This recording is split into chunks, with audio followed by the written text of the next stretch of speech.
이제 선거가 30일 앞으로 다가왔습니다. 2012년에는 총선과 대선이 함께 있는 해입니다. 이것은 20년 만에 한 번 있는 해입니다. 그렇기 때문에 이번 선거는 어느 때보다도 중요한 의미를 갖습니다. 우리가 이번에 어떤 사람을 뽑느냐에 따라서 앞으로 20년 우리의 삶이, 대한민국의 삶이 방향이 결정되는 시기입니다. 그래서 저는 오늘 여러분에게 변화와 희망을 얘기하고 싶습니다. 변화란 단순히 과거를 버리는 것에 그치는 것이 아니고 새로운 방향을 바라보면서 새로운 길을 만들어가는 것입니다. 낡은 시대의 책장을 완전히 넘겨버리고 새로운 시대를 여는 것이라고 말씀드릴 수 있겠습니다. 이명박 새누리당 정권 4년 동안 99%의 국민들의 꿈은 무너져 내리고 말았습니다. 1% 특권층과 재벌들은 부자 감세와 규제 완화라는 큰 선물을 받았습니다. 그렇지만 99% 국민은 자식 걱정, 일자리 걱정, 노후 걱정, 집값 걱정에 한숨을 쉬고 있습니다. 그 사이에 대통령의 형님과 대통령의 멘토, 대통령의 측근들은 비리 잔치를 벌였습니다. 모든 길은 로마로 통한다고 했는데 지금 대한민국의 모든 비리는 청와대로 통하고 있습니다. 이래서는 되겠습니까? 국민들은 실망을 넘어 절망에 빠져 있습니다. 바꿔야 합니다. 국민은 이제 제발 정치권이 반성하고 쇄신해서 변화하라고 요구하고 있습니다. 그러나 지금 새누리당과 이명박 정권은 잘못한 게 뭐가 있느냐? 끝까지 가겠다고 합니다. 지난 4년 집권 여당의 위세를 과시하며 국민들 위해 군림하던 이들이 선거가 다가오니 나는 이명박 정권과 상관없다. 우리의 책임이 아니다. 우리는 다르다. 과거와 단절하겠다. 이렇게 말하고 있습니다. 정말 그랬으면 좋겠습니다. 그러나 이것이 표장만은 아닌지 내용이 변하고 있는지 정말 우리 국민들은 눈을 똑바로 뜨고 지켜봐야 되겠습니다. 4월 11일 총선은 우리 국민의 상식을 시험하는 선거가 될 것입니다. 실패한 과거 세력에게 또다시 우리의 운명을 맡길 것인지 아니면 이제 새로운 길로 갈 것인지를 결정하는 시기가 된 것입니다. 저는 우리나라 국민을 믿습니다.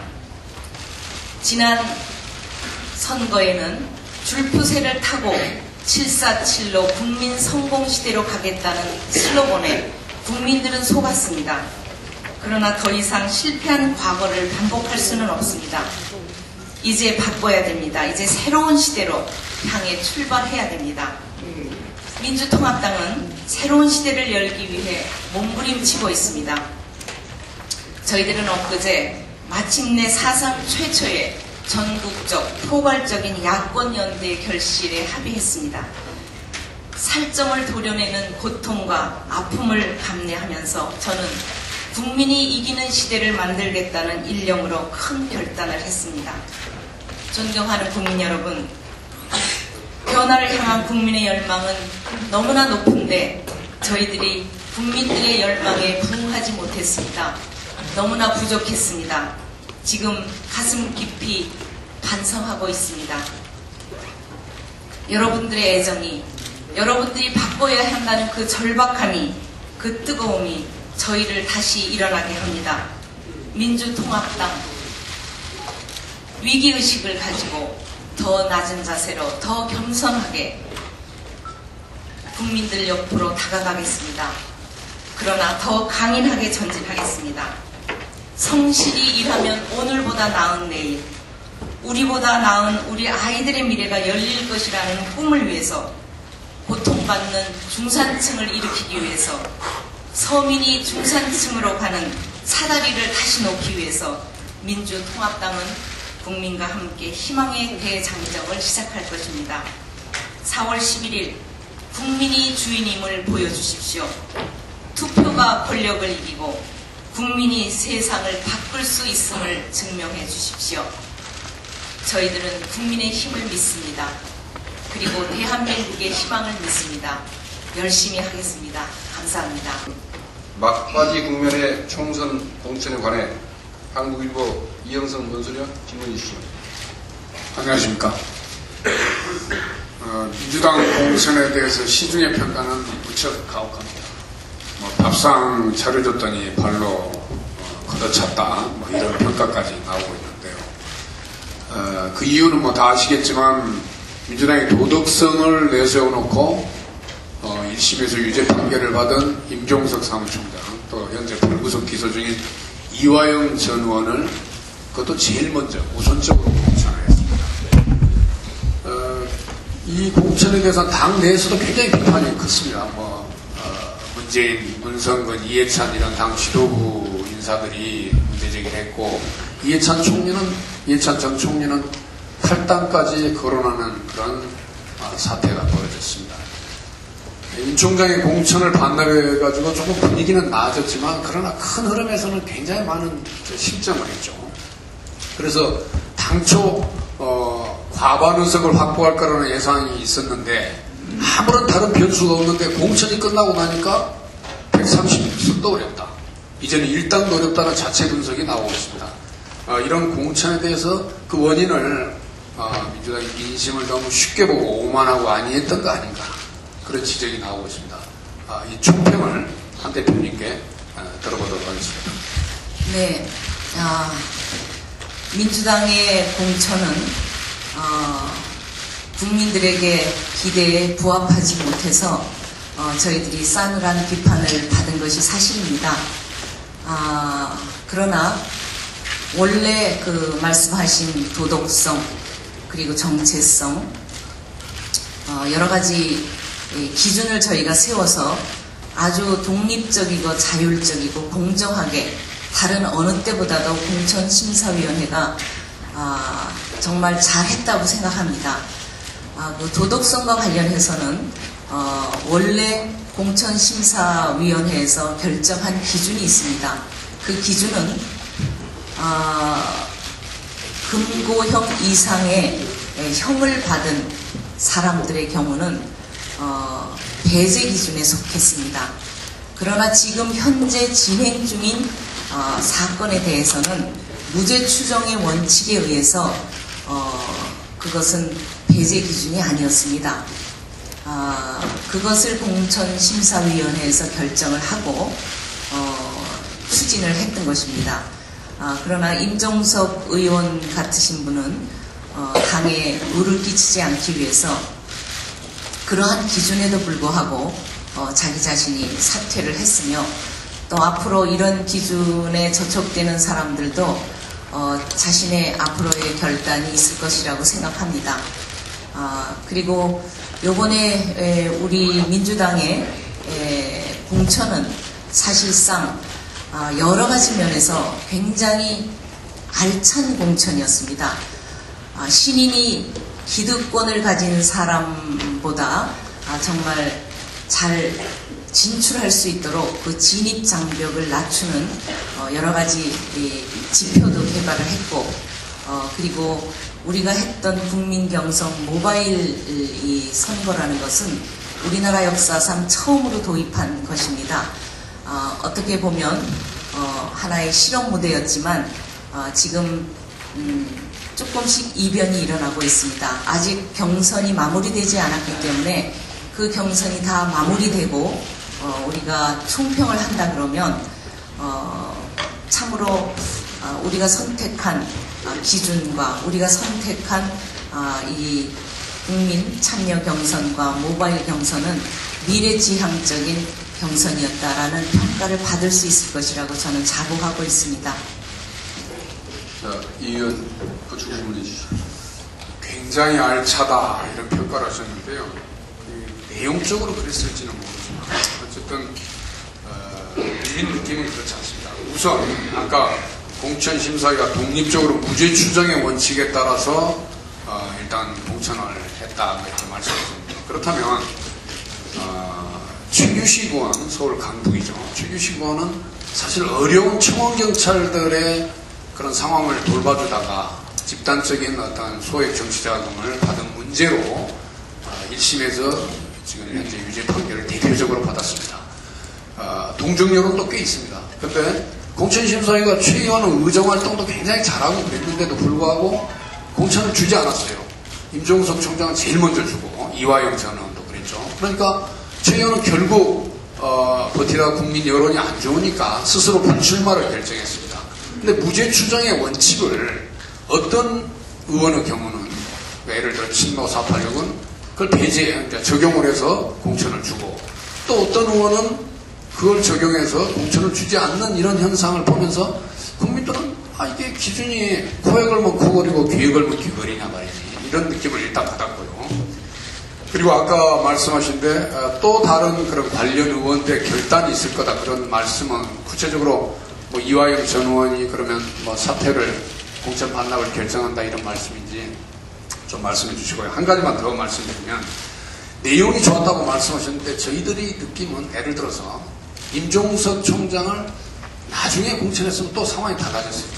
그런데 제일 먼저 공천하고 또 민주당 출입기자들한테 민주당의 공천 상황을 물어보면 정리되지가 않았어요. 그 기자들이 취재를 못해서가 아니라 아주 중구난방이고 주먹국으로 자료가 나왔습니다. 새누리당에 비해서 새누리당은 전략 공천하면 몇 명이 이번에는 몇 명을 어떻게 공천했다 이렇게 나왔는데 그런 점에 보면은 실무 능력이 굉장히 민주당이 떨어졌는데 이런 부분에 대해서 누군가 책임을 져야 하는 거예요. 좀 보고 싶습니다. 네. 말씀드리겠습니다. 사실 공심위가 존재하는 것은 기본적인 원칙을 정해놓고 그 기본적인 원칙에 의해서도 경우에 따라서 자신들의 판단을 하기 위해서 공심위가 있는 것입니다. 예를 들면 어떤 원칙을 정했다. 예를 들면 무죄 추정의 원칙을 정했다. 한다 하더라도 그 내용이 이것은 정말 공천을 하면 안 되겠다는 그 공심위들의 판단이 있으면 그 판단을 적용한 것입니다. 만약에 그런 원칙만을 가지고 일률적으로 다 자른다면 그냥 실무자 하나가 그런 원칙을 정해주면 다 자르면 되는 것이죠. 그래서 공심위원들의 판단이 적용이 됐다는 것을 말씀을 드리고요. 그리고 저는 이제 이런 여러 가지 그 기준에 의해서 지금 지적받고 있는 사람들의 경우는 자신들의 판단에 의해서 자신들이 어떤 결정을 내릴 것이라고 기대를 하고 있습니다. 그러나 여기서 제가 이름을 거론하거나 그런 것들은 좀 적절치 않다고 봅니다. 그리고 저희들이 사실 지금 한 85, 6% 정도 심사가 이제 다 마무리되고 그리고 경선을 하고 있습니다만 이 경선이 다 끝나고 전체적인 것을 본다면 새로운 신인의 등장이라든지 또 여성의 등장이라든지 그리고 저희들이 가지고 있는 정체성 있는 유능한 미래를 이끌 사람들을 공천했다는 것이라든지 이런 기준에서 볼 때 저희들이 열심히 해서 아까 알찬 결과를 가지고 올 수 있다 이렇게 저는 말씀을 드렸습니다. 그리고 저희들이 실무 능력이 떨어진 것이 아니냐 또 어떤 의미에서는 조금 포장을 잘못한 측면이 있지 않았나 이런 생각을 합니다. 그러나 저희는 눈에 보이는 포장보다는 우리가 원칙대로 정말 우리가 세운 다른 어느 때보다도 훌륭한 지표를 개발해서 세운 이 원칙대로 하면 결과적으로 국민이 믿어줄 것이다 이런 확신을 가지고 공천을 했고 그런 평가를 나중에 받을 것이라고 지금 생각하고 있습니다. 자, 다음으로 문화일보 이현정 논설위원 질문해 주시죠. 네.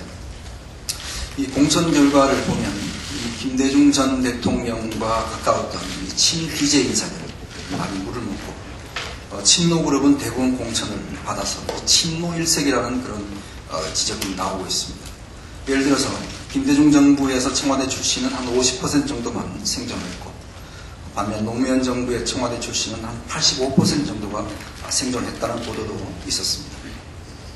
이 한덕필 교수는 여러 차례 이 친노, 친디제라는 표현은 이 분열적인 레토릭이다 이렇게 말씀하셨는데 실제 공천에서는 이런 현상이 나왔습니다. 그렇지만 이 보이지 않는 편향성이 존재하는 것은 아닌지 여쭙고 싶습니다. 네, 제가 인터뷰를 할 때마다 뭐 친노, 친 DJ 이런 얘기를 참 많이 들었습니다.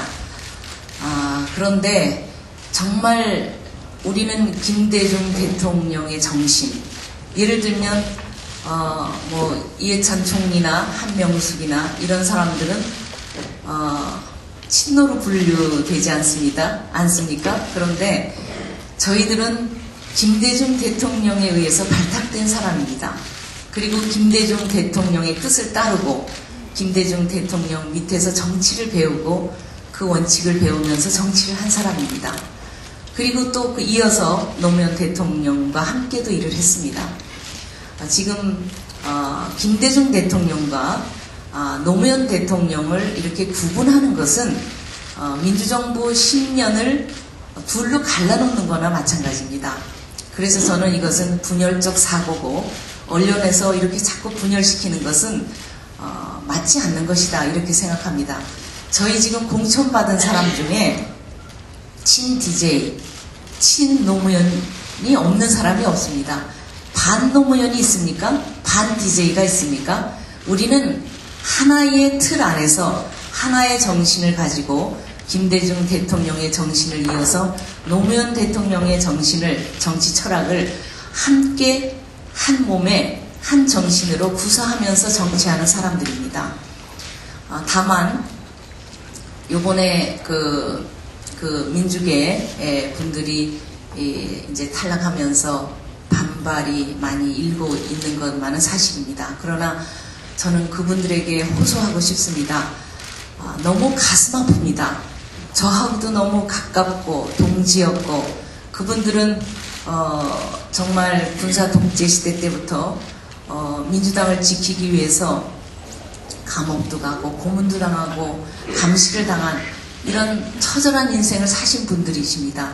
그런데 이번에 공천에서 떨어지신 분들이 몇 분 계십니다. 그러나 제가 예를 하나 들면 중랑갑의 경우에는 우리 김덕규 부의장님 하시던 분이 경선에서 떨어지셨습니다. 너무 가슴 아픕니다. 그리고 소위 친노라고 얘기했던 양정철 의원이 도전을 했고 또 시민사회를 하던 박홍근 후보가 도전을 했습니다. 그런데 박홍근 후보가 당선이 됐습니다. 이분도 고흥 사람입니다. 전라도 분입니다. 그러니까 호남이 몰락했다기보다는 이제는 호남에서도 결과적으로 저희들은 인위적으로 한 것은 없지만 결과적으로 세대 교체가 일어나는 것이 아닌가 저는 그런 생각을 하고 있습니다. 지금 호남에서도 많은 이변이 일어날 것이라고 생각합니다. 호남에서는 많은 현직 의원들이 탈락을 하셨는데요. 그분들이 탈락하면 경상도 사람이 당선되거나 서울 사람이 당선되는 것이 아닙니다. 거기에서는 또 호남 분들이 좋은 분들이 나타나셔서 경쟁력 있는 분들이 당선되십니다.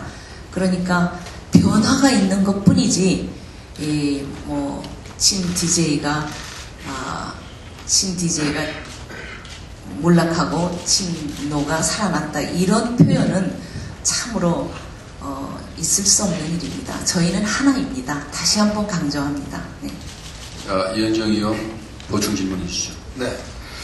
그 20, 30대 젊은 유권자들의 지지를 받는 정당을 만드시고 공천혁명을 강조하셨습니다. 근데 정작 지역구 공천을 보니까 이 20, 30대는 한 2%대밖에 그치고 있습니다. 물론 청년 비례대표 4명을 선출하긴 하셨습니다. 반면에 이 친노와 486 그룹이 이 수도권 지역구의 한 절반 이상을 차지하고 있습니다.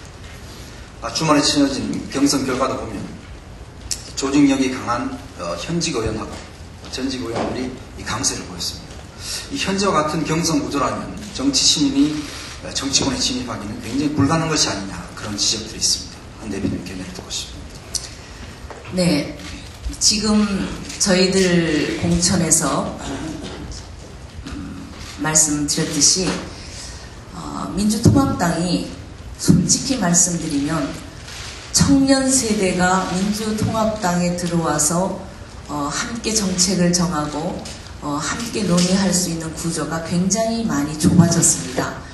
그 마당이 좁아졌죠. 그래서 저희들은 요번에 2030, 2040 세대들의 민주통합당으로의 공간을 넓히기 위해서 많은 노력을 했습니다. 우리가 통합하는 과정에서 청년 비례 4명을 자신들의 청년들의 경선을 통해서 어제 탄생했습니다. 여성 2명, 남성 2명, 20대 2명, 30대 2명이 탄생했습니다. 참으로 감동적이었습니다. 그들이 펴낸 락파티라는 입법 과제들을 저에게 주었는데 아주 두꺼운 책이었습니다. 저는 그 중에서 이 청년들이 들어오면 정말로 자신들의 문제인 반값 등록금 문제를 반드시 실현시키겠구나 하는 희망을 가지게 됐습니다. 자신들의 문제를 선배 세대에게 의존하고 사는 것이 아니라 우리들의 문제를 이제는 우리가 해결하겠다라는 의지를 너무 강하게 가지고 있습니다. 그들도 주권자입니다. 그런데 우리 민주통합당은 그동안 노쇠했기 때문에 청년들이 들어올 수 있는 공간이 좁았습니다. 이제는 정말로 그 마당을 확 넓힐 생각입니다. 아마 그들이 들어와서 우리 민주통합당을 흔들고 정치권 전체를 흔들어 놓을 것이라고 생각합니다. 뿐만 아니라 저희들은 SNS 정당을 만들어서 SNS를 통한 스마트 정당, 지금 2000만 스마트 시대가 돌아왔습니다. 그리고 지금은 한 5200만 명이 가지고 있는 5200대의 휴대폰 시대가 돌아왔습니다. 이러한 시대에 우리 청년들은 옛날처럼 입당의 문을 높이는 것이 아니라 어떤 한 정책을 만들기 위해서 일주일 동안 내가 당원이 되겠다. 그러면 일주일 동안 당원이 될 수 있는 그 당원이 되는 문턱도 많이 낮춰놨습니다. 그래서 SNS 정당, 오프라인, 온라인 정당을 동시에 만드는, 그럼으로써 청년들이 관심을 가지고 자신의 문제를 자신이 해결할 수 있도록 민주통합당의 문을 아주 넓혀놨다는 것을 말씀을 드립니다. 지금도 486 얘기를 하셨지만 이제는 386이 486이 되지 않았습니까? 곧 있으면 586이 됩니다. 이러한 세대들이 민주통합당의 중심에 서서 일할 세대가 되었습니다. 그렇기 때문에 이건 너무 자연스러운 일이다, 저는 이렇게 생각하면서 국회의원 미경험자가 지금 52.3%나 들어왔습니다. 적지 않은 숫자입니다. 큰 변화가 일어날 것이라고 생각하고 있습니다. 자, 다음은 KBS 이강덕 해설위원 질문해 주시죠. 예, 저도 공천의 문제점 한 대목을 이제 지적하려고 준비를 했습니다. 그에 앞서서 이제 조금 대표님의 기본 공천에 대한 인식을 한번 좀 묻고 싶습니다. 그건 지금 저희 패널들의 질문하고 대표님의 답변 사이에 너무 각이 서 있는 것 같고 조금 서로 다른 방향을 좀 향하고 있지 않냐, 이런 생각이 들었어요. 그러면 대표님께서는 지금 민주당의 공천 자체가 좀 잘 돼 있는데 여론이 조금 모도된 평가를 하고 있다, 이렇게 생각을 하시는지요? 대표님께서는 지금 공천 과정에 대해서 알찬 공천이랄지 모바일 실험이랄지 그리고 뭐 DJ 친노 뭐 이런 부분에 대해서는 뭐 여론의 분열적 사고다, 이런 표현까지 쓰셨는데 지금 민주당의 전체적인 공천 작업은 잘 되어 있고 여론은 잘못한 판단하고 있고 결국 국민들은 이 공천 작업에 대해서 긍정적인 평가를 할 것이다 이렇게 생각을 하고 계시는지요? 네, 저희는 이 공천을 할 때의 저의 당대표로서의 입장은 일단 MB 정부가 국민들에게 수많은 고통을 주고 국민들에게 반하는 정책을 일방적으로 추진함으로써 많은 재정 적자를 가지고 오고 또 특히 경제면에 있어서 가계부채는 심각합니다. 그리고 양극화가 심해져서 우리나라의 경제가 지금 흔들흔들하고 있습니다. 그리고 국민들이 가지고 있는 불안감, 예측 가능하지 않은 삶 이런 것들에 고통을 받고 있기 때문에 이러한 사회를 정상화시키고 이 왜곡된 것을 다 바로잡기 위해서 19대 국회는 개혁국회가 되어야 된다. 그래서 이런 것들을 예를 들면 경제만 민주화를 위해서 재벌개혁을 해야 된다는 문제, 또 검찰개혁도 해야 되고 또 일자리도 창출해야 되고 복지도 우리가 보편적 복지도 이루어야 되고 갈라진 남북이 냉전체제로 가고 있는데 이제는 국민의 생명과 안전을 지키기 위해서 재산을 지키기 위해서 이제는 평화체제를 만들어야 된다. 이러한 하나의 기본적인 틀을 가지고 이러한 개혁을 만들어낼 수 있는 많은 인재들을 우리가 공천해야 된다 하는 기본적인 생각을 가지고 했습니다. 그래서 많은 젊은 사람들 또 많은 새로운 사람들이 들어오게 됐습니다. 다만 저희들이 여러 가지 면에서 전략적인 면에서 국민들이 좀 더 신선하고 국민들이 볼 때 잘한다 이렇게 할 수 있을 만큼 전략을 구사하지 못했다는 것은 인정을 합니다. 그리고 단수 공천이 100여 명이 됐습니다. 이 중에 한 60%는 단수로 후보가 된 사람, 이것은 어쩔 수 없이 단수 공천이 될 수밖에 없었습니다. 그러나 그 중에 한 40%는 단수 공천을 했는데 공천심사위원회에서는 지난 18대 때 우리가 너무나 열악한 상황 속에서 한 80석 정도를 밖에는 얻지 못하는 그런 힘든 상황 속에서 살아남은 이들이 공천심사를 해보니까 굉장히 경쟁력이 있더라. 그래서 한 40%를 단수 공천을 하게 됐습니다. 그런데 저는 국민들에게 약속하기는 공천혁명을 통해서 공천권을 국민에게 돌려드리겠다. 이 경선을 통해서 하겠다는 말씀을 많이 드렸는데 단수 공천이 한 40%로 많아지게 된 것은 국민들에게 좀 실망을 시킨 것이 아닌가. 그래서 예를 들면 경선도 한번 해보지 못하고 탈락한 사람들이 많아졌다는 것에 대해서는 그분들에게 참으로 안타깝고 미안한 마음 지금 금할 길이 없습니다. 이런 점은 우리가 하나의 공과를 볼 때 잘못된 점을 다음 공천에서는 정말 실현하겠다 하는 말씀을 드립니다. 그럼에도 불구하고 저희들을 바라보는 또 언론에서의 여러 가지 싸늘한 시선은 저희들이 귀담아 듣겠습니다.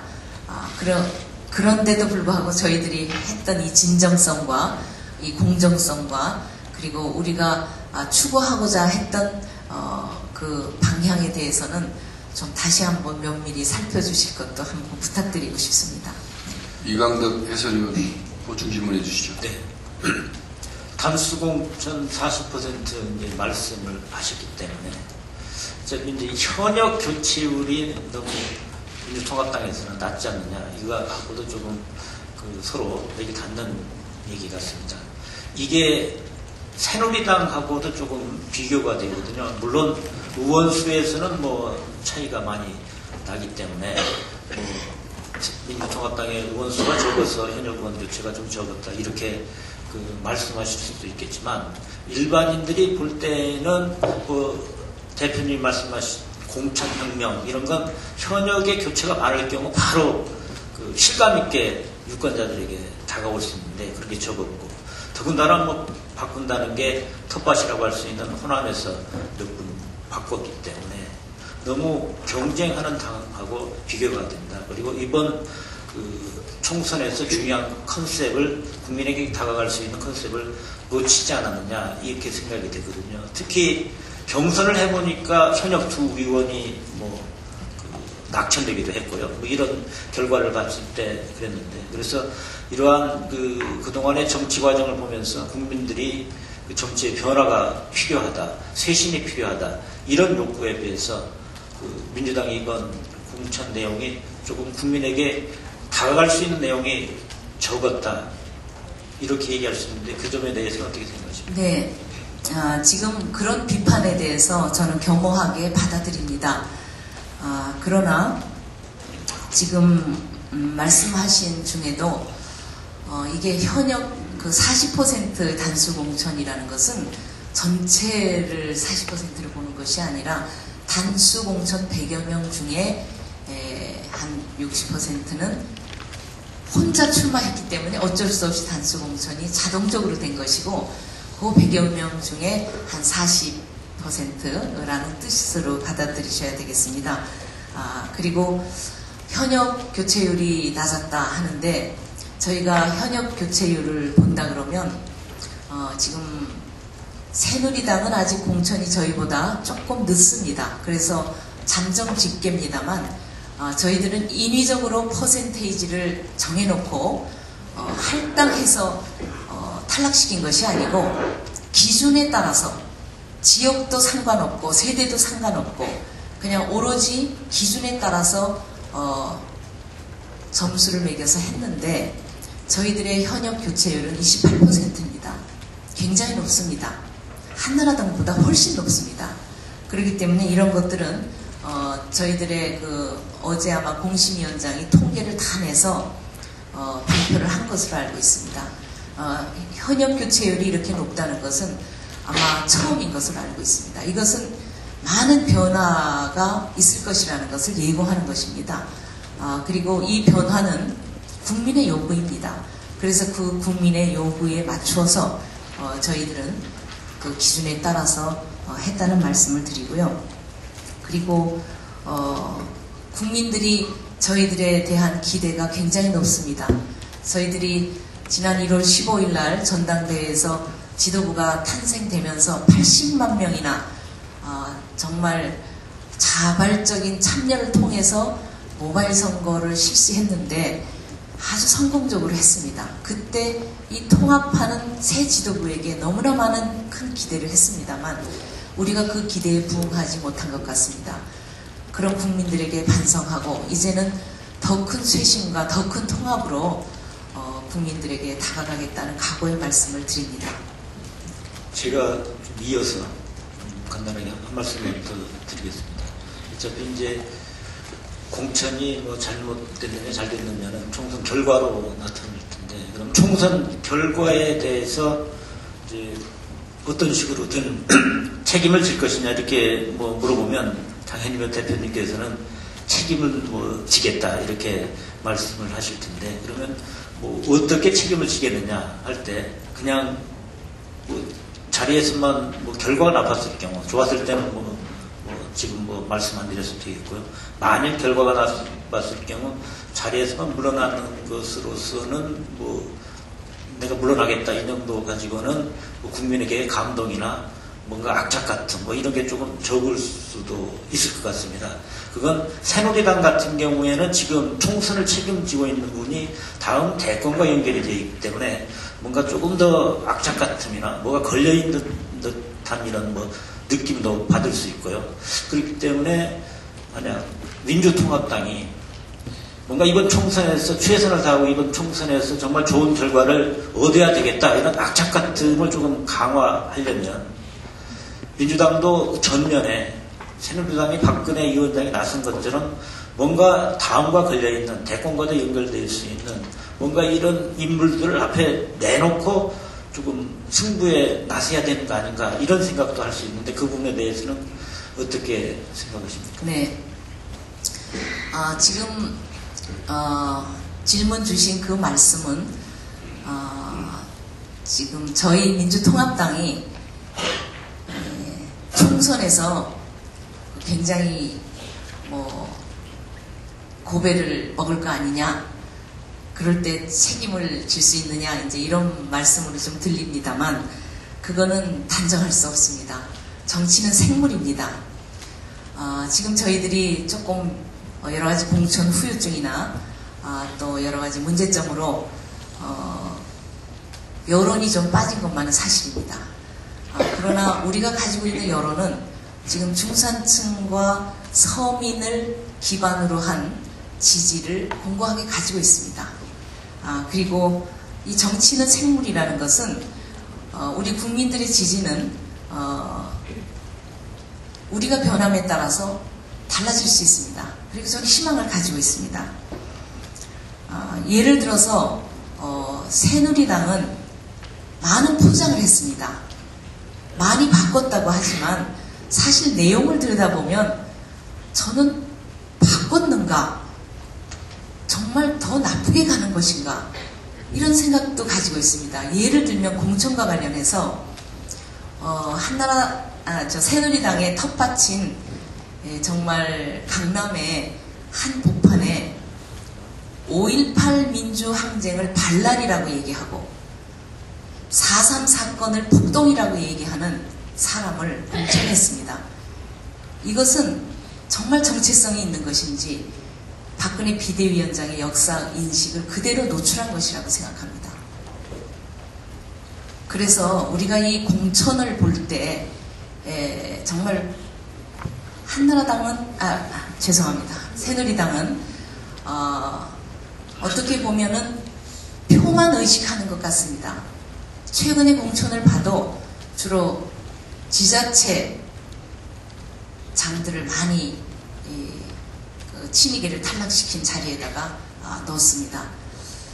이런 것을 볼 때 그것은 바른 공천이 아니지 않은가, 여러 가지를 지적할 수 있습니다만 그렇습니다. 그래서 이제 국민들이 찬찬히 포장이 벗겨지고 내용을 들여다볼 수 있다면 어느 쪽이 미래지향적이고 어느 쪽이 과거지향적인가 하는 것을 구분할 수 있을 것이다, 그렇게 저는 생각합니다. 책임 문제와 관련해서는 이렇습니다. 당 대표는 무한 책임을 지는 겁니다. 그것이 무엇이든지 간에 무한 책임을 지는 겁니다. 그래서 저는 총선 결과와 관련해서는 무한 책임을 질 각오를 가지고 있습니다. 그러나 우리나라 국민들을 믿습니다. 저는 지금 우리 국민들은 지난 4년 전에 이명박 대통령을 찍었을 때 압도적인 차이로 당선시켰을 때 희망을 가졌습니다. 다른 것은 몰라도 우리나라 경제는 살려줄 것이다. 그래서 먹고 살 수 있는 좀 풍요로운 사회를 만들어줄 수 있지 않을까, 이런 희망을 가지고 했습니다. 그런데 산산이 무너졌습니다. 경제뿐만이 아니라 총체적인 실패입니다. 이런 과정 속에서 MB 정부의 연장선상에 있는 또 다른 새누리 정권에다 표를 준다 그러면 과연 미래 세대로 나갈 수가 있을까? 과거의 연장이 아닌가? 무엇이 달라지겠는가? 줄푸세의 공약 책임져야 됩니다. 이것은 책임의 동반자입니다. 이러한 문제를 볼 때 저는 우리 국민들이 이제는 눈을 떴고, 우리가 부족하지만 우리가 국민의 눈높이를 다 만족해주지 못해서 항상 죄송스럽지만 통합을 통해서 희망을 주었고, 그 다음에 야권연대를 통해서 또 다른 힘을 결집하는 이 마당에 국민들께서 우리들에게 좀 힘을 주시지 않을까, 이런 기대를 하고 있습니다. 자, 그럼 총선 과정에서 추진하고 있는 민주통합당의 당개혁, 당 쇄신에 채널A 박성원 정치부장 질문해 주시죠. 네. 앞서 한 대표께서는 모바일 경선에 대해서 상당히 의미를 많이 부여하셨습니다. 공천 혁명으로 평가받을 것이다 라는 말씀까지 하셨는데요. 근데 지금 광주 동부에서는 이 모바일 선거 때문에, 모바일 경선 때문에 자살 사건이 발생했습니다. 이 많은 부작용들이 곳곳에서 나타나고 있습니다. 그래서 국민 참여 경선이 아니라 국민 동원 경선이다. 이런 지적까지 있고요. 또 대리 등록이나 대리 투표 가능성이 있는데 검증할 수단이 없어서 이 민주주의 선거 원칙인 직접 투표, 비밀 투표에 위배되는 거 아니냐는 지적이 나오고 있습니다. 어떻게 생각하십니까? 네. 지금 우리나라 정당 사상 처음으로 총선에서 국민 참여 경선과 모바일 투표 경선을 도입했습니다. 참 힘든 길을 가고 있습니다. 그러나 아까 말씀드렸듯이 지금 우리는 2000만 모바일 시대를 맞이하고 있습니다. 그리고 휴대폰을 지금 소지하고 있는 그 휴대폰의 숫자가 5250만 정도가 됩니다. 이러한 시대에 우리가 모바일 투표를 선택하지 않는 것은 저는 시대착오적이라고 생각합니다. 그래서 우리는 어렵지만 첫 실험을 했습니다. 두렵지만 그 길을 가야 할 수밖에 없기 때문에 그 길을 걸었습니다. 저는 박근혜 비대위원장께서 그러한 사건이 있은 이후에 저희들을 향해서 포문을 여섰습니다. 모바일 투표는 비리의 극치다, 이런 표현을 하셨습니다. 그런데 저는 지금 이 모바일 시대를 맞이해서 정말 여당의 대표가 그렇게 말씀하시는 것은 이거는 무식의 극치가 아닌가 생각합니다. 제가 말씀드리고 싶은 것은 모바일 투표가 있기 이전에도 선거에 또 선거에 뭐 불법 선거라든지 동원 선거라든지 금권 선거 이런 것은 지금까지 쭉 있어 왔습니다. 예를 하나 듭시다. 지난번 4.27 재보궐선거에서 그때 당시에는 한나라당의 엄기영 후보가 강원도에서 콜센터를 차려놓고 불법 선거를 했습니다. 그때는 모바일 선거가 없었습니다. 모바일 선거가 없었을 때도 그런 것은 있기 마련입니다. 요번에 우리 광주 동구에서의 그 불법 선거 사례는 참으로 참담했습니다. 너무나 국민들께 죄송합니다. 저희들도 사람의 목숨까지 잃은 이런 충격적인 사건에 참 몸둘 바를 몰랐습니다. 그러나 만약 우리가 군사 독재 시절에 선거가 직선제가 아니고 간선제였습니다. 그것을 장충 체육관 선거라고 했습니다. 우리나라 국민들의 직선제 투쟁에 의해서 87년도에 6월 항쟁 때 6.29 선언을 하면서 노태우 대통령이 직선제를 받아들였습니다. 그래서 직선제로 전환했습니다. 그런데 그때 직선제로 할 때 여러 가지 부작용이 있다는 것을 많은 사람들이 얘기했습니다. 그 부작용 때문에 만약에 우리가 체육관 선거를 지금까지 하고 있다면 우리나라가 얼마나 후진적이겠습니까? 우리는 앞으로 가야 됩니다. 시대의 변화에 따라서 부작용을 제도적으로 또는 부작용을 교육을 통해서 축소시키고 없애가면서 미래를 향해서 가야 됩니다. 저는 부작용이 없었다고 생각하지 않습니다. 동원도 있을 수 있었다고 생각합니다. 그럼에도 불구하고 우리가 이 모바일 선거를 통해서 많은 젊은 사람들을 끌어낼 수 있다면 한 지역구당 8,000명 내지 10,000명 수준이 되면은 이러한 여러 가지 부작용을 뒤덮고 새로운 모바일 선거의 효과가 나타날 수 있는 전문가들의 그 집계가 나타나 있습니다. 그래서 이번에 우리가 실험한 것은 첫 출발이었지만 앞으로는 점점 부작용을 줄이고 축소시키면서 이 모바일 선거를 통해서 금권 선거, 동원 선거, 관권 선거를 없애는 이 좋은 제도를 여야가 할 것 없이 받아들여서 정착시켜야 됩니다. 요번에 그 새누리당의 우리 박근혜 비대위원장께서 모바일 선거를 반대하면서 선거법 개정을 반대하셨습니다. 그것은 정말 잘못된 일이라고 생각합니다. 그래서 이것은 여야를 떠나서 미래를 지향하기 위해서 함께 걸어가야 되는 길이 아닌가 저는 그렇게 생각합니다. 이쯤에서 화제를 바꿔보겠습니다. 통합진보당과의 야권연대 합의와 그 과정에서 중요하게 다뤄졌던 제주 해군기지 및 한미 FTA 등 정책 문제를 짚어보도록 하겠습니다. KBS 이강덕 해설위원 질문해 주시죠. 예, 그 야권 연대와 관련해서 서로 다른 정당이 선거를 앞두고 연대를 하는 건 이제 대표님께서도 말씀을 하셨지만은 아픔을 딛고 국민이 이기는 선거를 하기 위해서 결단했다 이런 말씀도 하셨지만은 정치 원론적으로는 비판이 있을 수도 있습니다.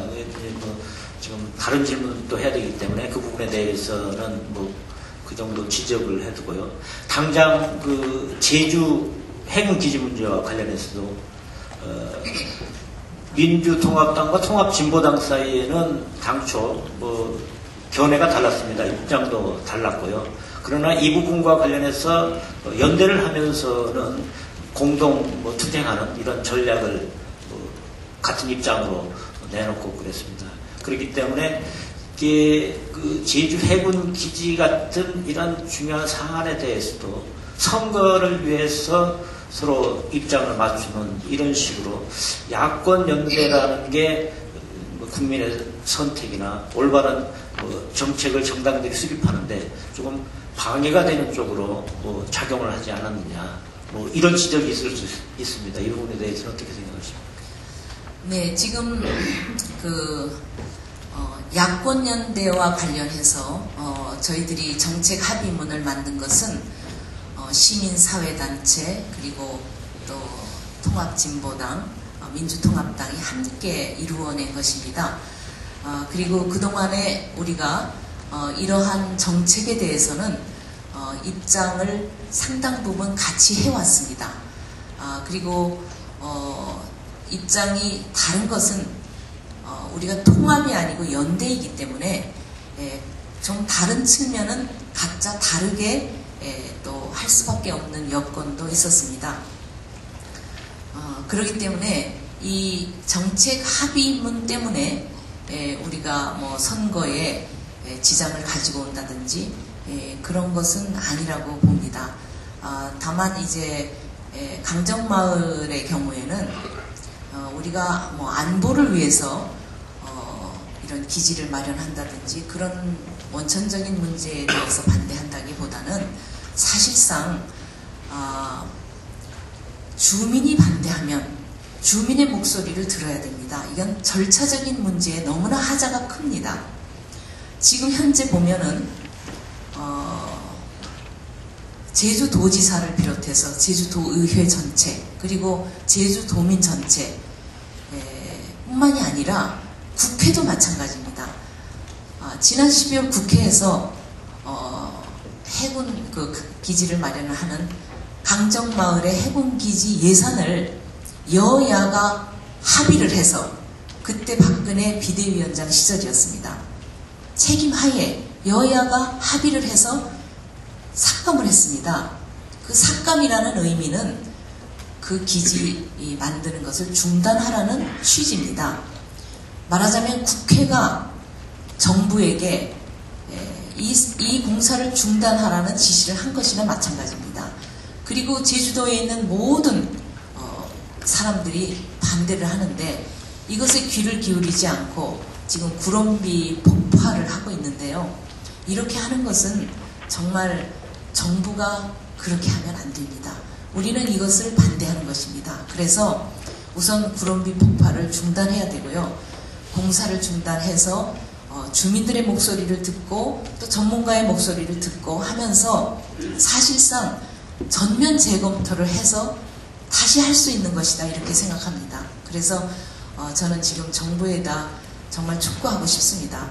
이렇게 주민들의 목소리를 정말 이 아픔을 귀를 기울이지 않고 강행하는 것은 참으로 문제가 있다. 지금이라도 귀를 열고 그 주민들의 목소리를 귀를 기울여 주셨으면 합니다. 이광덕 해설위원 보충 질문 내주시죠. 주민들의 목소리를 물론 중시해야 되는데 그 부분에 대해서는 또 그 민주통합당에서 얘기하는 거하고 또 지금 정부나 여권에서 얘기하는 거에는 좀 차이가 있어 보이는 이런 측면이 있고요. 이 제주 해군기지 공사와 관련해서는 다른 측면이 지금 안보적 측면이라고 할까요? 이런 게 지금 중국과 북한과 관련된 이런 문제가 있을 것 같습니다. 특히 최근 들어서 이제 중국이 이여도에 대한 뭔가 조금 자기들의 영해적 야욕 이런 걸 조금 드러내기도 하고요.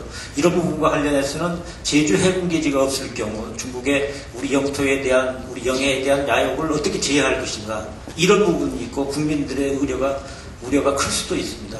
그래서 제주 해군기지를 이런 측면에서 조금 생각을 해봐야 되지 않는가 이렇게 생각하는데 어떤 견해를 갖고 계십니까? 저희들도 안보적인 측면에서 그런 기지가 필요하다는 것을 반대하지 않습니다. 그러나 이런 것을 만드는 과정에서 정말 아까 제가 말씀드렸던 대로 절차가 민주적이어야 됩니다. 그래서 이 절차가 민주적이어서 합의하에 우리가 정말 가장 바람직한 장소에 이것을 만들 수 있다면 좋습니다. 물론 지금 이여도 문제를 말씀하셨습니다만 이 이여도 문제는 우리 영토입니다. 그럼에도 불구하고 지금 G2라고 되어 있는 강대국인 중국에서 이 문제를 제기하고 나왔습니다. 저는 이런 문제가 불거지는 것은 지금 이명박 정권의 외교 문제와 깊이 연결되어 있다고 봅니다. 왜냐하면 지금 우리는 한반도는 강대국에 둘러싸여 있습니다. 이 강대국에 둘러싸여 있는 나라일수록 외교를 얼마나 잘하느냐에 따라서 우리나라가 발전할 수 있느냐 아니면 발이 묶이느냐 정말 참으로 중요한 측면입니다. 외교가. 그래서 저는 균형 외교를 해야 된다고 보는데 지금 현재 우리는 중국과의 신뢰관계가 무너져 있습니다. 지금 탈북자들의 북송 문제도 이 중국과의 통로를 통해서 한 사람이라도 북송이 되지 않도록 우리가 데려와야 되는데도 불구하고 중국과의 라인이 끊어져 있기 때문에 그리고 신뢰가 무너져 있기 때문에 이런 문제들이 발생한다고 봅니다. 이여도 문제도 마찬가지입니다. 그래서 저는 중국과의 균형 외교를 통한 외교를 다시 이 정부가 세워야 되지 않나 이런 좀 위기의식을 갖게 됩니다. 그래서 민주적인 절차가 반드시 필요합니다. 이 민주적인 절차 과정이 없는 결과만을 위한 업적만을 위한 이러한 정부의 강행군은 앞으로 없었으면 좋겠습니다. 국회에서도 마찬가지입니다. 이명박 정부 들어서서 새누리당은 국회에서 날치기를 몇 번 한 줄 아십니까? 우리나라 역사상 최다수입니다. 80번을 했습니다. 이렇게 일방적으로 정부가 원하는 것, 새누리당이 원하는 것은 과반 이상을 차지한 아주 힘을 가진 막강한 국민의 위에 군림하는 태도를 가지고 80번이나 날치기를 하는 이러한 국회, 이 모든 것이 하나로 통하고 있습니다. 그래서 저는 그 민주적인 절차를 통한 합의를 통한 갈등 해소를 통한 안보 계획 이런 것들이 중요하다는 말씀을 드리겠습니다. 이명박 대통령은 지난 9일 그 중앙부처 국과장과의 대화에서 노무현 전 대통령과 여러 책임자들이 타당성에 대해 논리정연하게 결정했다면서 그래놓고 지금 반대를 하니까 참 황당하다고 한 대표가 국무총리 시절 그 제주 해군기지에 대한 발언을 지적한 바 있습니다. 어떻게 생각하십니까? 그리고 제주 해군기지에 대한 공사 중단과 재검토가 현실적으로 가능하다고 보는지 답변해 주시기 바랍니다. 네.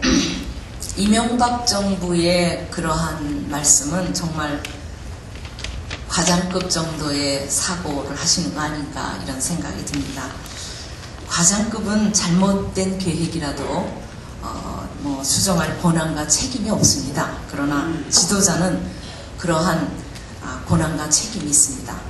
항상 국책이라는 것은 그 상황과 또 내용이 변화돼야 된 상황에 따라서 내용이 변화돼야 되면 변화시킬 수 있는 것입니다. 더구나 우리 이명박 대통령은 스스로 이것이 잘못된 계획이다 하는 것을 시인을 하셨습니다. 이명박 대통령께서 그 15만 톤 이상 크루즈가 전 세계에 6척밖에 없는데 2척이 입항할 수 있도록 계획한 것 자체가 잘못된 것이다 이렇게 시인을 하셨거든요.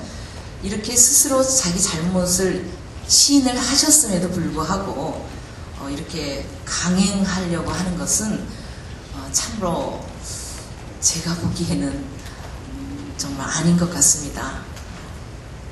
그래서 이런 말씀을 하는 것은 좀 민주주의의 지도자라면 좀 삼가하시는 게 좋지 않나 그런 생각을 합니다. 그럼 다음 한미 FTA 문제로 넘어가겠습니다.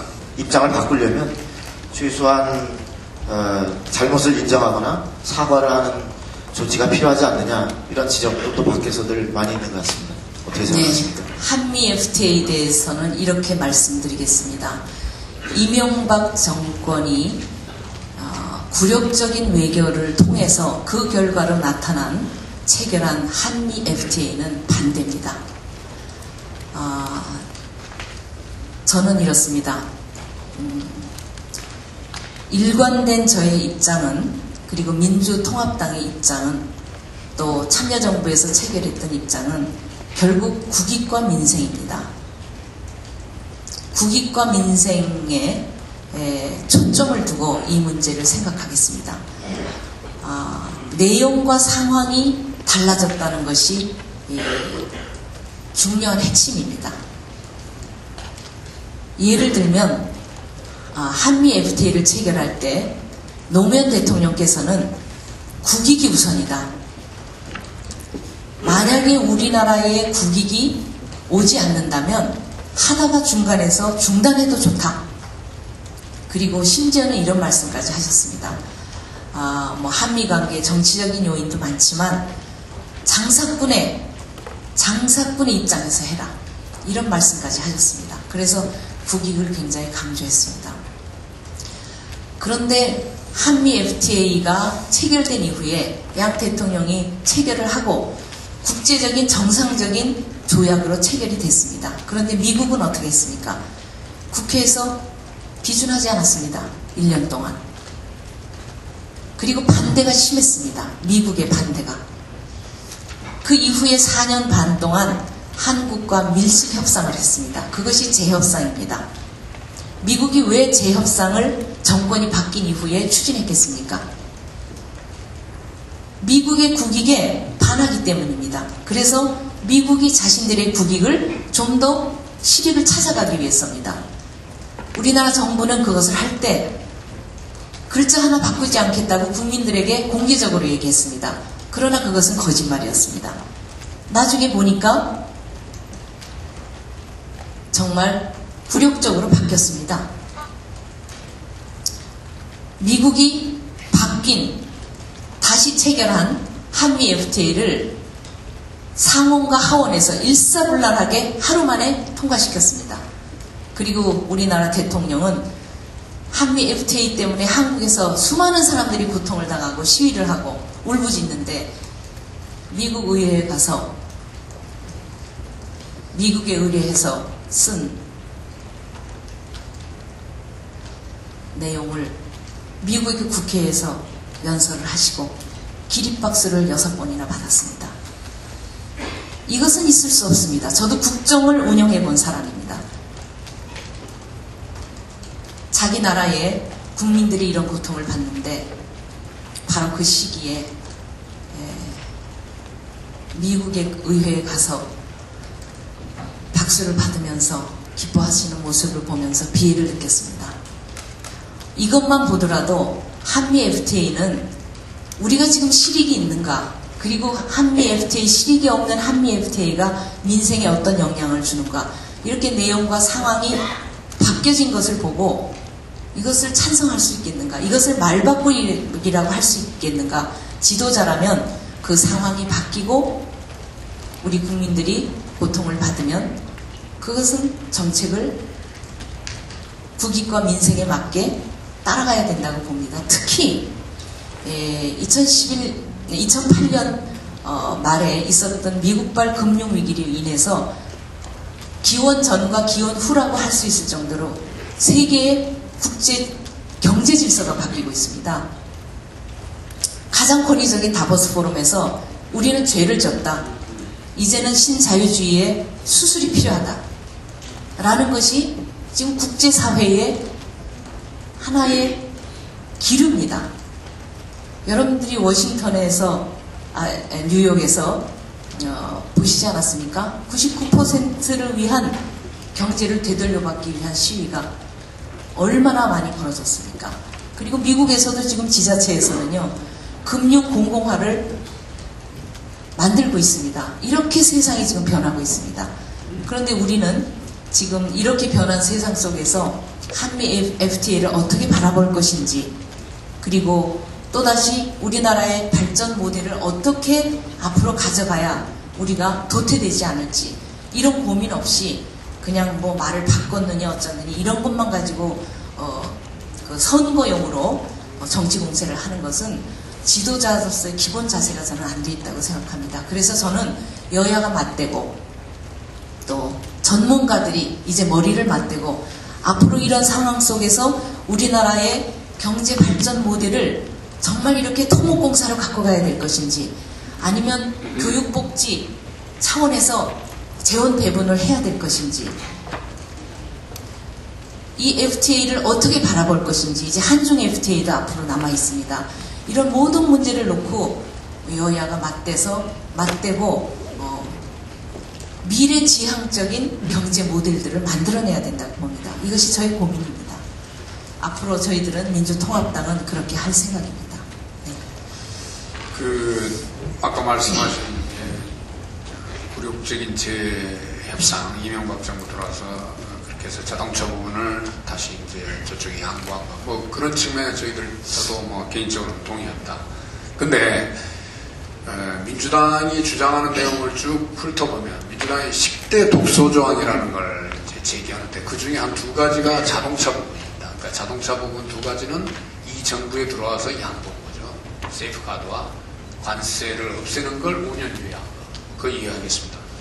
근데 8가지가 정책 주권을 침해한다는 거예요. 그러니까 투자자 국가 제소 조항 굉장히 많이 논의됐었죠. ISD라고. 근데 정책 주권을 침해하는 8개 조항이 따지고 보니까 노무현 정부 때 다 협상했던 겁니다. 근데 우리나라의 주권을 침해하는 부분이 자동차 부분을 양보했다고 해서 그때는 자동차 부분이 있어서 정책 주권을 침해해도 괜찮았다는 건지, 아니면 이게 자동차 부분을 양보했다고 해서 정책 주권을 침해했던 부분들이 새롭게 부각된 건지 저는 이해가 안 갑니다. 그래서 이런 부분에 대해서 사정이 변경돼서 그 정책주권 침해 부분이 다시 문제된다, 이런 식에서 설명은 국민들이 굉장히 납득하기 어렵다는 부분들은 하나 말씀드리고요. 이번에 그 통합진보당과 야권연대 합의문에서 한미 FTA에 전면 반대한다, 이렇게 합의문이 돼 있더라고요. 근데 이게 앞으로 제재 협상을 하시겠다는 건지 아니면 폐기를 하시겠다는 건지 그것도 좀 분명히 말씀해 주시기 바랍니다. 한미 FTA와 관련해서는 내용과 상황이 달라졌다는 점을 제가 핵심적인 상황 변경으로 말씀을 드렸습니다.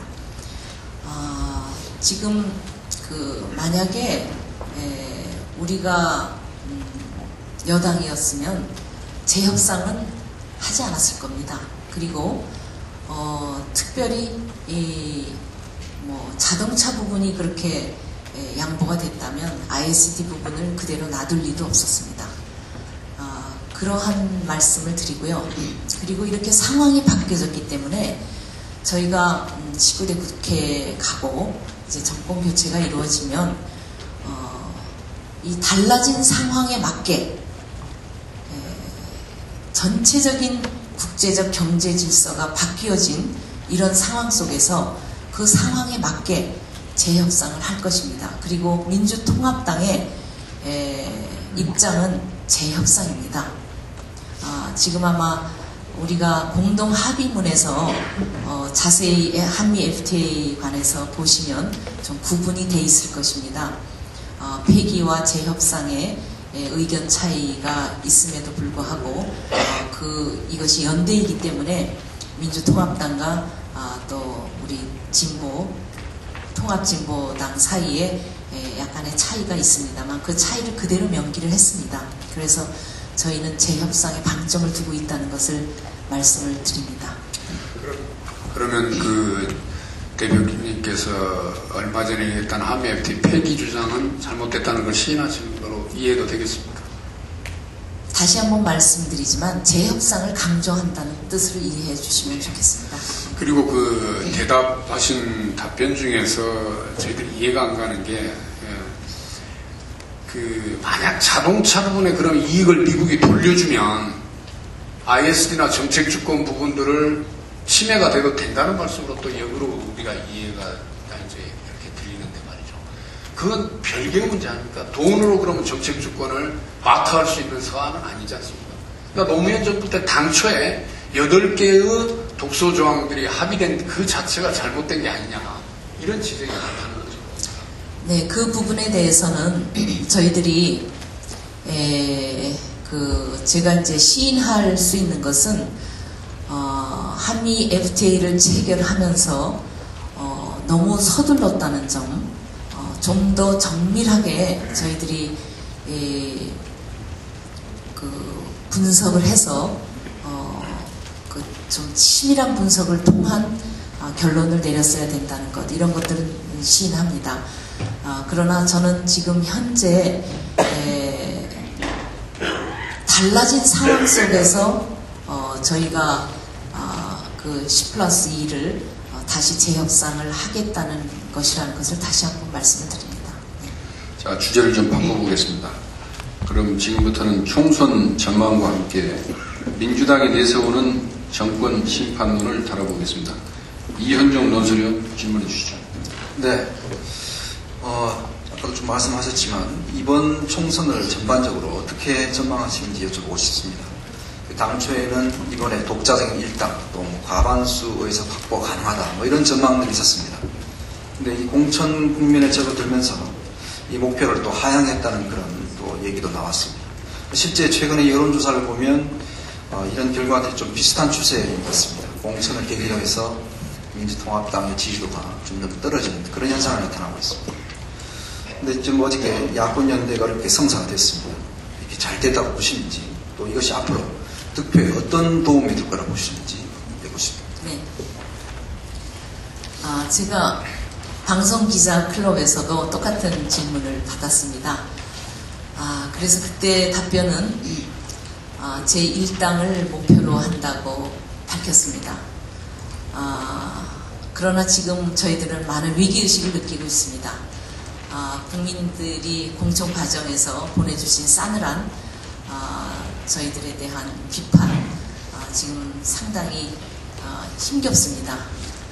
그러나 저희들이 야권연대를 이루고 그리고 야권연대가 갖는 큰 역사적인 의미가 있습니다. 국민들이 저희들에게 항상 요구해 왔습니다. 나중에는 질책까지 했습니다. 하나로 뭉쳐라. 하나로 뭉쳐야 이길 수 있다. 이 요구를 우리가 받아들인 것입니다. 그래서 이번 총선에서는 야권연대로 인한 국민들의 성원이 저는 이어질 것이라고 생각합니다. 그래서 야권연대는 우리 총선에서 긍정적인 힘을 저희가 받을 수 있다, 이렇게 저는 확신을 합니다. 제가 여기서 또다시 몇 석을 얻을 수 있다, 몇 석을 얻고 싶다 하는 것은 정치가 생물이기 때문에 어떤 의미에서 볼 때 그것이 맞을 수도 있고 맞지 않을 수도 있으나 희망은 이렇게 총체적인 실정을 하고 있는 이명박 정부, 그리고 그것을 뒤이어서 연장시키는 새누리당 정권을 국민들이 심판해 주셔야만 새 시대를 맞을 수 있다. 그리고 내 개인의 삶이 변화될 수 있고 가족의 행복이 변화될 수 있고 대한민국도 새 시대로 미래로 나갈 수 있다 하는 것을 말씀드리면서 호소할 따름입니다. 자, 다음 이강덕 해설위원 질문해 주시죠. 예, 그 민주당의 가장 중요한 총선 전략이 정권 심판, 공동 책임론 이런 걸 이제 말씀하고 계시는데 정권 심판일 때 그러면 그 지금 비리 부분에 대한 심판이 중요하다고 생각하십니까? 아니면 뭐 정책 실패에 대한 책임이 중요하다고 생각하시는지 어디에 초점을 두고 계시는지 좀 설명을 해주시고요. 공동 책임론과 관련해서는 지난주에 박근혜 대표, 박근혜 위원장이 이 자리에서 자기에 대해서 공동 책임론을 묻는 것은 옳지 않다 이런 말씀을 하셨습니다. 그 부분에 대해서 어떻게 생각하시는지 좀 간단하게 말씀해 주시죠. 시간이. 네. 정권 심판이라는 것은 어떤 것 한 가지만을 가지고 말하는 것은 아닙니다. 종합적인 것입니다.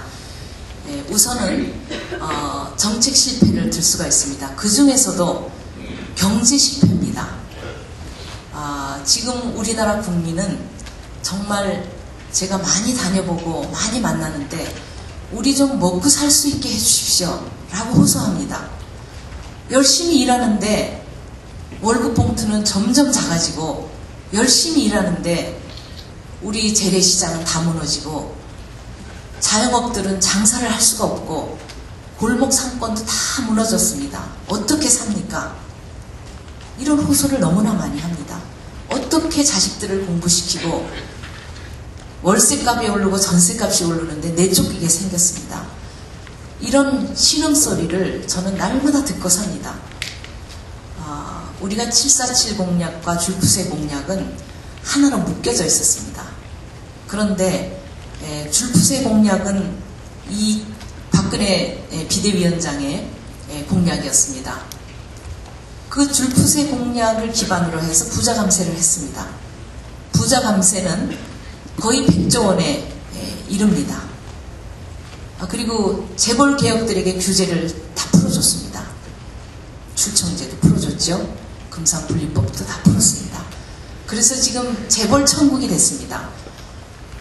우리가 왜 재벌 개혁을 해야 되느냐 하면 재벌들은 우리나라 재벌 기업들은 정말 많은 국가 경제에 보탬이 되는 중요한 역할을 했습니다. 그 창의력은 높이 평가를 해야 됩니다.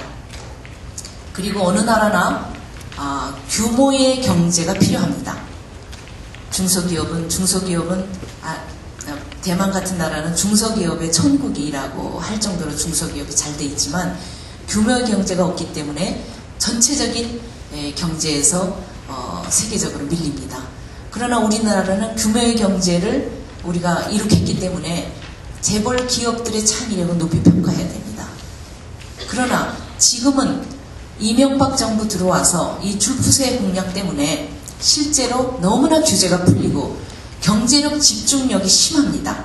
그리고 문어발식 확장이 심하고 그리고 중소기업의 고유 업종들을 다 잡아먹고 뭐 일감 몰아주기, 단가 후려치기 이런 횡포가 지금 난무하고 있습니다. 그래서 잘못된 이런 것들을 고쳐서 실제로 재벌 기업들도 건강하게 지속가능한 기업으로 만들고 또 중소기업과 재벌 기업들이 상생할 수 있고 서민과 또 부자들이 함께 상생할 수 있는 더불어 잘 사는 사회를 만들자는 뜻에서 우리는 재벌 개혁을 하고자 합니다. 이런 면에서 볼 때 경제 파탄입니다. 어떻게 보면 민생 대란입니다. 이런 정책적인 문제가 있습니다. 그리고 아까 비리를 말씀하셨는데 우리가 3인방 비리라고 얘기하지만 그것은 빙산의 일각이라고 저는 생각합니다. 그래서 이렇게 비리로 점철된 정권은 정말로 국민들의 신뢰를 가질 수가 없습니다. 이제는 국민들이 뭐라고 말을 해도 믿지 않습니다.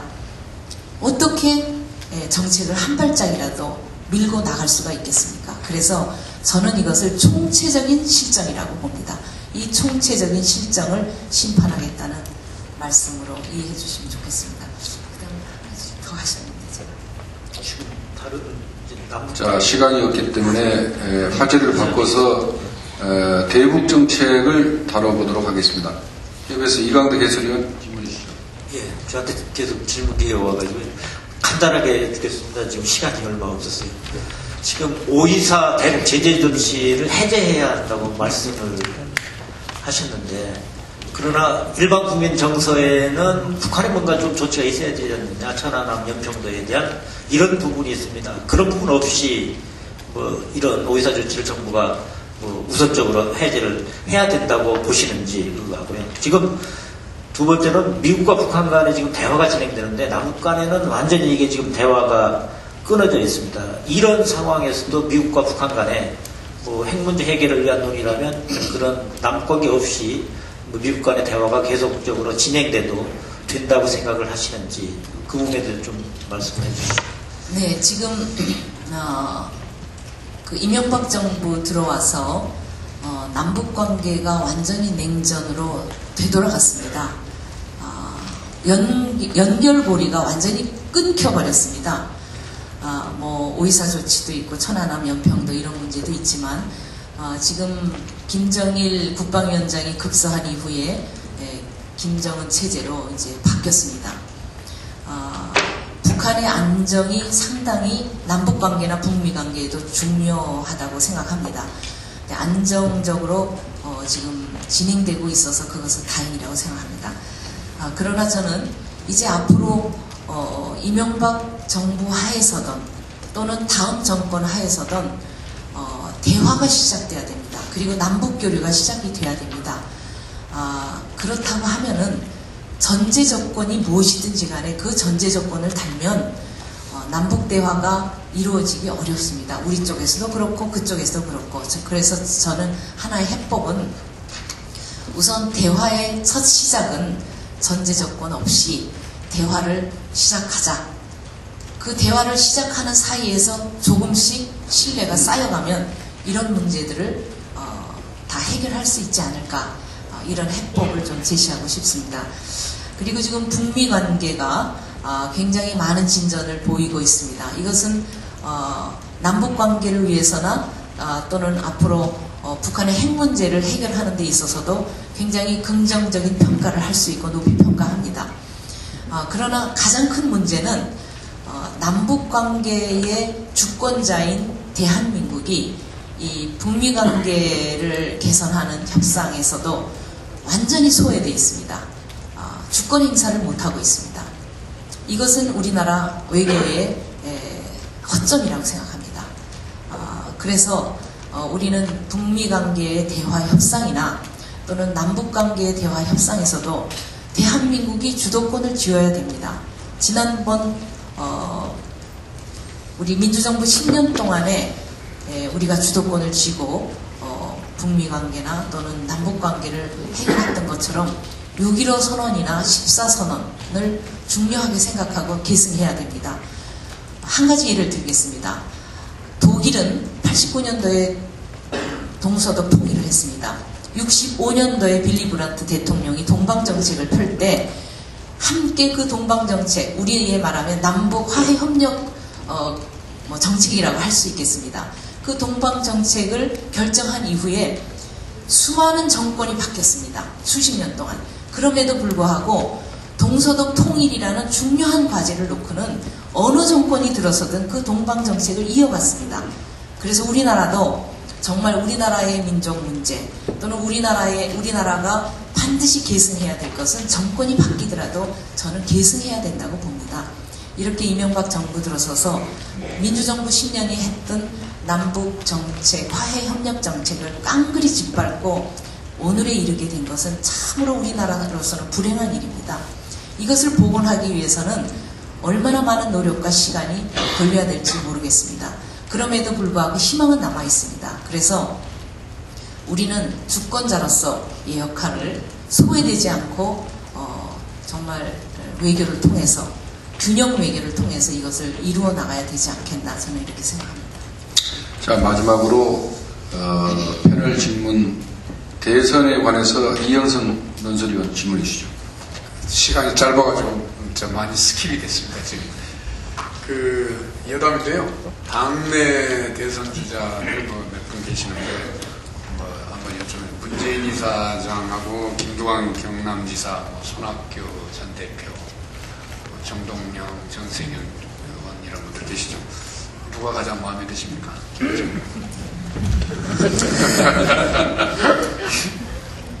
전부 마음에 듭니다. 그런 답변을 하시죠. 아주 다 훌륭하신 분이시고요. 다 자질을 아주 높은 그 능력과 자질을 갖고 계신 분이고 인격적으로도 다 훌륭하신 분입니다. 그러나 우리가 그 대선을 향한 여정이 지금 굉장히 많이 남아 있는데요. 우선은 참 총선이 중요합니다. 총선과 대선이 저는 연계되어 있다고 보는데요. 이 총선에서 참으로 그분들이 어떤 큰 성과를 거둘 수 있을지, 어떤 기여를 할지에 따라서 그 대선으로 가는 그 가도가 유리하게 또는 불리하게 결정될 수도 있다. 이렇게 생각을 합니다. 그래서 우선은 총선에 그 대권 주자들이 아주 올인해서 총력전을 펼쳐야 된다. 이렇게 생각을 합니다. 그 총선에 올인해야 한다 그런 관점에서 모든 분들이 지금 총선에 나오고 있는데 유일하게 밖에 계신 분이 안철수 서울대 교수인데요. 이분을 그러면 총선 전에 한번 만나서 영입을 해서 그런 민주당의 총선의 간판으로 이렇게 모실 생각은 없는지, 만약 그렇지 않다면 총선 후에 안철수 교수가 민주당에 입당해야 한다고 보시는지, 또는 영입에 그런 노력을 하실 생각이 있는지, 아니면 각자 뛰어서 나중에 대선 후보 단일화 과정을 거치실 건지, 대강 그림을 좀 한번 국민들한테 설명 좀 해주시죠. 네, 지금 두 가지 말씀하셨는데요. 영입이 가능하냐, 영입할 것이냐, 그 다음에 또 하나는 각자 뛰어서 단일화를 할 것이냐, 그 두 가지 말씀을 하셨는데 저는 두 가지가 다 가능하다고 봅니다. 그러나 그것은 안철수 교수님이 어떤 결단을 하느냐에 따라서 달라진다고 생각합니다. 그러나 제가 안철수 교수님의 그 두 가지의 생각을 확인한 바가 없기 때문에 여기서 결정적으로 말씀드리지는 못하겠습니다. 그러나 이제 어떤 방법으로 하든지 간에 앞으로 우리가 대선을 할 때 안철수 교수가 결합을 해서 국민들에게 희망을 줄 수 있는 그런 대선이 될 수 있으면 좋겠다 하는 희망을 가지고 있습니다. 이상으로 패널 질문을 마치고 플로 질문으로 넘어가겠습니다. 이제까지 나온 질문과 중복되지 않은 질문 한 가지만 사회자가 대신하겠습니다. 조미영 로이터 통신사 기자입니다. 민주통합당이 집권 여당이 되면 신규 원전 건설 중단 및 전면적인 한국 원자력 발전 계획의 수정을 고려하고 계시는지요? 한 대표님의 원전 관련 입장을 듣고 싶습니다. 짧게 답변 바랍니다. 네, 원전 문제는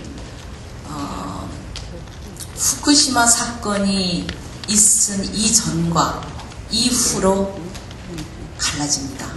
이것은 제가 기원전, 기원후라고 말씀드릴 수 있을 만큼 중요한 갈림길입니다. 후쿠시마 사건은 원자력 발전소가 갖는 문제점에 대해서 인류에게 경고한 최후의 충격적인 경고다, 이렇게 받아들이고 싶습니다. 그래서 저희 민주통합당은 원전을 확대해서 만드는 것은 지금 안 하는 것으로 결정을 하고, 단계적으로 폐기하면서 신재생 에너지, 대체 에너지에 국가적 투자를 해서 보다 안전하고 또 신재생 에너지는 많은 일자리와 신기술을 이제 개발할 수 있는 좋은 장점이 있습니다. 지금 현재는 원자력 발전소의 에너지를 의존하고 있는 것이 한 32~33% 되지만 이것을 점점 단계적으로 줄여나가야 된다 하는 입장을 가지고 있습니다. 지금 독일 같은 데도 2022년까지 원자력 발전소를 완전 폐기하는 것으로 결정했습니다. 그러나 그 결정에 대해서 메르켈 총리는 처음에 반대했습니다만 후쿠시마 사건이 난 이후에 그것을 수용했습니다. 이렇게 불란서도 마찬가지입니다. 그래서 전 세계가 핵발전소와 관련한 이 경고 메시지를 참으로 국민의 생명과 안전과 지구의 생태를 생각하면서 변경하고 있습니다. 저희 민주통합당은 원자력 발전에 대해서 전향적인 생각을 가지고 강령에도 이것을 반영하고 있다는 것을 말씀드립니다. 한명숙 대표님, 장시간 토론에 임하느라 고생 많으셨습니다. 그럼 마지막 한 대표님의 1분 클로징 멘트를 들으면서 오늘 토론회를 마치겠습니다. 국민 여러분, 오늘 부족하지만 많은 말씀을 올렸습니다. 우리 선거가 이제 꼭 한 달로 다가왔습니다. 여러분께서 이번 선거에는 모두가 참여하셔서 이제는 우리 삶을 우리 스스로가 바꿔나가야 되겠다 하는 결심을 하고 계시리라고 생각합니다. 그러면서 이제 우리들에게도 다른 삶이 펼쳐질 수 있다는 희망을 가져주셨으면 좋겠습니다. 정치가 바뀐다고 세상이 바뀌겠느냐 라고 탄식하고 불신을 가지시는 분도 많습니다. 그러나 이제는 세상이 달라졌습니다. 세상의 흐름이 거세게 달라지고 있습니다. 저는 확신합니다. 정치가 바뀌면, 좋은 사람을 뽑으면 나의 삶이 바뀝니다. 청년들이 정치에 참여하면 반값 등록금이 실현됩니다. 지난 4년은 역설적으로 우리들에게 가르쳐 주었습니다. 이명박 정권은 우리들에게 얼마나 많은 교육을 시켜주었는지 모릅니다. 누구를 뽑느냐에 따라서 나라의 운명이 바뀌어지고 나의 운명이 바뀌어지는 것을 실감할 수 있을 것입니다. 4월 11일 국민 여러분께서 이번에는 국회를 좀 바꿔주십시오. 4월 12일 내 삶이 바뀌는 변화를 꼭 실감하시길 바랍니다. 정치의 원칙은 국민 우선입니다. 지난 4년 동안은 정치에 국민이 없었습니다. 특히 서민은 없었습니다. 국민이 주인되고 국민의 뜻을 받들어야 하는 것, 국민의 삶을 진일보시켜야 되는 것, 이것이 우리 민주통합당이 갖는 원칙입니다. 무조건 과거를 고집하고 잘못된 정책을 고집하고 포장만으로 내용을 갖추지 않는 것은 진짜가 아닙니다. 여러분, 여기에 속아서는 안 됩니다. 저는 또한 대한민국은 우리의 모두의 나라여야 한다고 생각합니다. 서민이 소외되고 특권층만 잘 사는 나라는 이제는 안 됩니다. 우리 모두가 잘 사는 나라를 만들겠습니다. 민주통합당, 국민들이 보내는 질책, 따가운 비판 겸허히 받아들이겠습니다. 이제 깊이 반성하면서 겸손하게 국민 곁으로 다가가겠습니다. 여러분, 저희들의 노력, 진정성 기꺼이 받아주시고 저희들에게 뜨거운 성원을 부탁합니다. 열심히 진심을 가지고 국민들의 마음에 드는 민주통합당이 되기 위해서 최선을 다하겠습니다. 감사합니다.